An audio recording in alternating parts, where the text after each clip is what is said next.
পানি কোথায়? পানি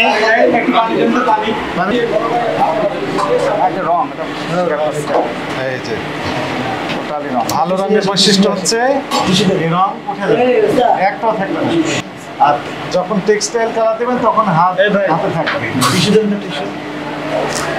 এই যে পানিতে উঠে দিলাম, তাই না?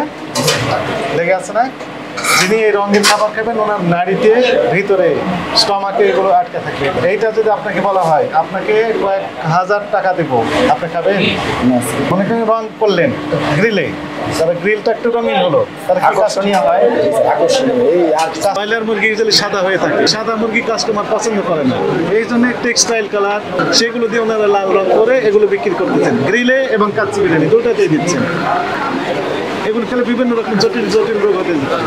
এখন তাহলে আপনার কি শাস্তি দেওয়া উচিত আপনি বলেন? আপনি স্যার যেটা ভালো মনে হয় স্যার 50,000 টাকা করে আরো করা হবে।